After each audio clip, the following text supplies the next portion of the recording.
2 last time I did the children's story. We're gaining some here. Well, boys and girls, I was wondering, do you know what's going to happen tomorrow after midnight? Tomorrow after... You're right, it's going to be another day.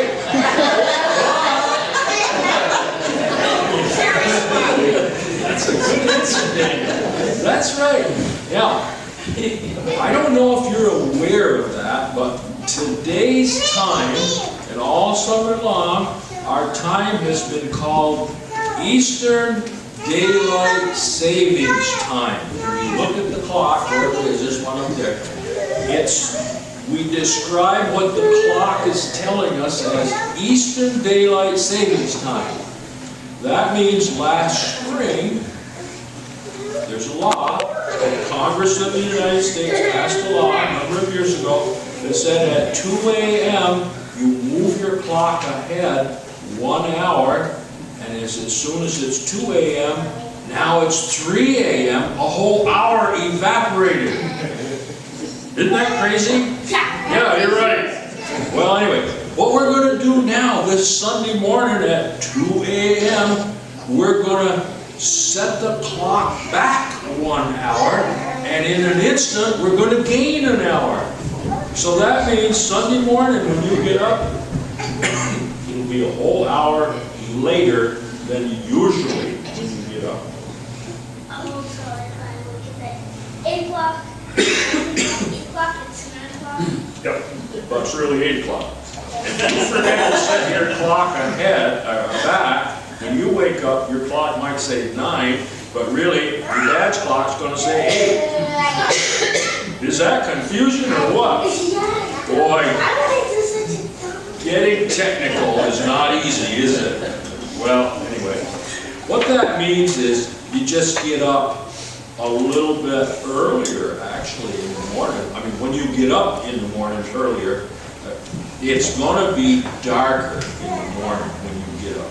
You know, in the morning when you get up, it's just fairly light.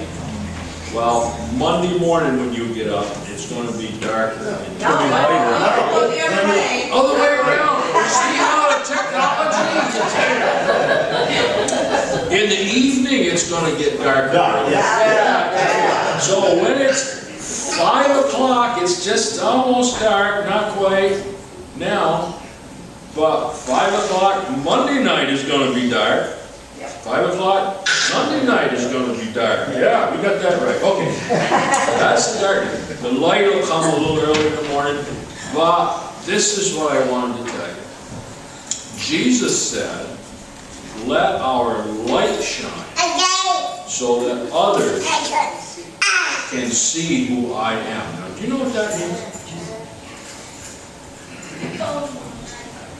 Okay, I'll explain it to you. But the actual thinking is like the light always to like turn on the light. That's probably, that's good to think about that. But here's what he means. When we know what is true and right to do it, and let others see about it and even hear about it. And here's an example. In our hymn books, number 108, the adults can look up 108. There was a man in England a couple of hundred years ago, and he was rather an evil person. He owned a ship that carried slaves. They captured people in Africa, made slaves out of them, and he was the captain of the ship that brought them over to the New World to be slave workers on plantations, farms, and forests. And these people were badly treated. And this man's name was John, what was his name? John Newton. And he made a lot of money at times doing this, but he also wasted all his money. And then as time went by, he was a gambler, he was evil in every way, and as time went by, he lost everything, and he became indebted to other men. He owed them money, and he became a slave. Actually, he became a slave. Well, he finally realized the error of his ways. And he changed his ways, gained back his freedom, and he found the Lord Jesus Christ. And he went about telling other people about Jesus. See, that's what Jesus wants us to do, is to tell others about him. That's how we let our light shine in the world. And children can do that too. But one way that John Newton did that was he wrote this beautiful song, this beautiful hymn. It's called what, folks? Amazing Grace. Amazing Grace. And that is an amazing story, much more amazing than losing an hour in the spring and picking it up in the fall. We still will never understand where that hour went to. But we know what happened to John Newton. He met Jesus Christ, and he became a strong voice against slavery. And because of his actions in Great Britain, he was British, the British government outlawed slavery and slave ships a few years later. So that's how he let his light shine. And we can do the same thing in different ways. All right, thank you for listening to the story. It's right out of your hymn book.